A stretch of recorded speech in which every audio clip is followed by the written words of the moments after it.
Sitting on Coney yellow shocks with Ibach Pro Kit, which you can't really see. I did a 15-inch brake conversion because I was going to run some 15-inch wheels. So these are 328i calipers with some smaller rotors to clear pretty much any wheel size I want for the drag strip. In the front, we've got drilled and slotted rotors with N54 brake calipers from a 335, which are bolt-on, and they are way better than the tiny 328 ones, 325. So I put a hood vent right here to get the supercharger heat out. The supercharger sits right under there. Can't really see it on the camera. I'm gonna put another hood vent on the left side just so it looks pretty.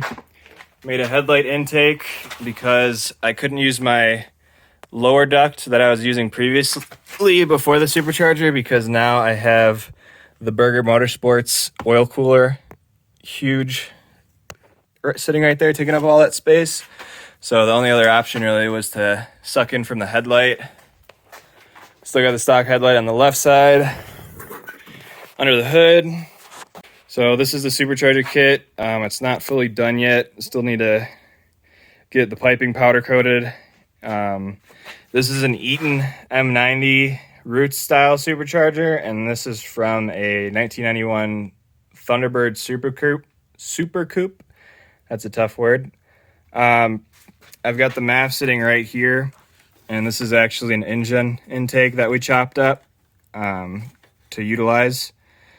And we've got the intake air temp sensor relocation kit from Turner Motorsports, and that is running right here in the manifold, which I'm going to move because it's getting heat soaked real bad from that supercharger heat. I'm probably going to put it over here somewhere post boost. I've got an N54 intake manifold, which is pretty much direct bolt on the N52. And then I've got an N54 oil cooler, just since that oil is going to be hotter with the forced induction. That's taking up my left fender liner, which you can't really see. There's the duct there. Coil packs, I'm using N54 Eldors, which from my experience with N54s are the best out of the Bosch and Delphi and Eldor. Eldors are the best OEM. I've never had misfire issues with them, even on high boost on the N54s. They plugged right in, no issue. On my N52, I don't know if the updated N52s are different, as this is the 06. Down here we've got the Chinese headers, which are the AA replicas. I've been running these for maybe 6,000 miles without any issues. They do the job just fine. Down there I have my AEM wideband hooked up to where the second O2 sensor would go, and that's running all up along and into the cabin. This is a Chinesium catch can, which is basically an Burger Motorsports replica. Works just fine. The CCV system that was under the intake manifold is deleted, and I am running the catch can from the back of the valve cover on that quick release tab, and that's going to the catch can. And then the catch can is running to the evap purge solenoid, which I can't really show you, it's tucked in here. But basically that's just the gasoline purge, and I teed into that. And so that vacuum or pressure, whatever, goes to the throttle body as well. I might change that setup depending on how the crankcase pressures are with the boost. The N52s make no vacuum with the Valvetronic, so I'm still kind of learning that aspect. I have my boost gauge right here on the intake manifold. Just used a brass T fitting, and that's running into the cabin. I'm using this belt that I got from Advanced Auto Parts. We just tried a couple, and that's the one that fit on the supercharger, and it's very cramped, so it's hard to see, but all the other accessories, the belts are on stock, and then it comes up and over this supercharger pulley So the path for the air is getting sucked in from the headlight, goes through the MAF, comes through the throttle body, which is always open pretty much in the N52s, comes around here, it gets compressed into the supercharger. And then we've got a plate adapter here going to a pipe that's welded to it. And that pipe runs along here, not the gold one, but it runs below that, which I can't really show you, but it's right there, if you can see those welds. And that runs to an N54 intercooler, just the stock one for now. I'm gonna use a upgraded one soon.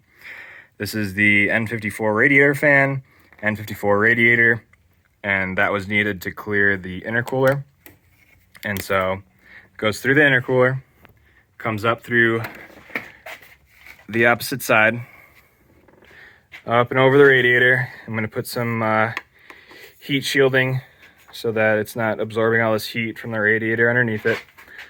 And then we come along here, along the bottom of the supercharger, and right into the intake manifold. And as for injectors, I'm just running the stock OEM E90 M3 injectors, which is for the S65. And that is what ESS uses on their supercharger kit. I might go bigger so that I can run E85 on this setup as well. All the sound deadening in the back of the engine bay has been ripped off. The transmission insulation is ripped off. I cut this for better heat dispersion in the engine bay, and also it was like 6 pounds saved. Still got the windshield washer. Still comfortable to drive. I still daily it, so it still has the AC, which made this a little more difficult fitting everything. And I think that's all for the engine bay. And then in the interior, I've got 2 bucket seats. The carpet's totally pulled out. What you see down there is just the removable floor mats, which are temporary until I make some sheet metal floor pans. This right bucket seat is on sliders from Piper and then welded to some floor adapters. The driver's side has the Sparco side mounts and these really nice VAC floor adapters, which have a ton of adjustability. E-brake is deleted because I did that 15-inch conversion and it wouldn't fit and I don't use it, so I just pulled it off. This is not a manual, it just looks nicer.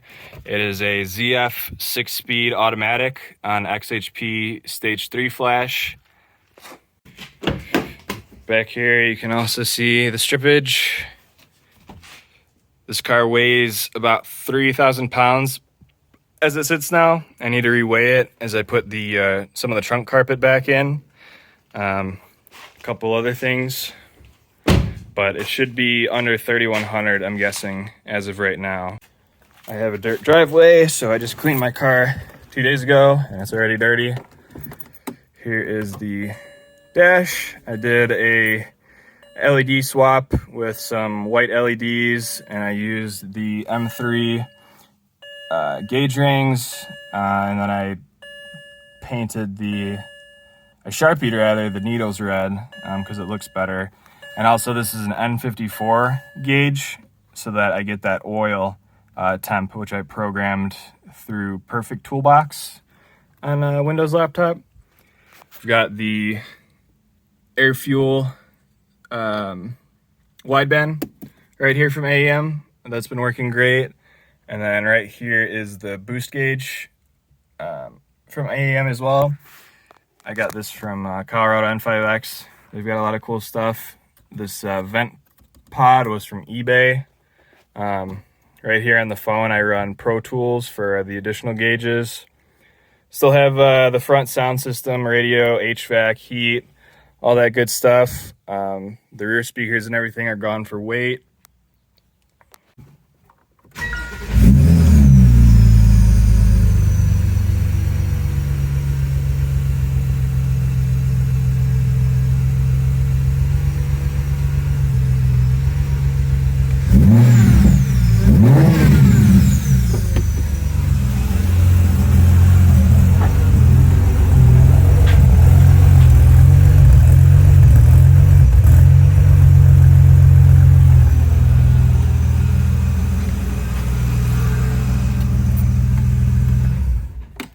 is very loud with just the Vibrant muffler. So I just ordered a Vibrant 3-inch resonator, the biggest bottle style they have, and I also have a Race Cat from an Evo sitting on the shelf there, just in case I need to tone it down some more. That smell gets annoying.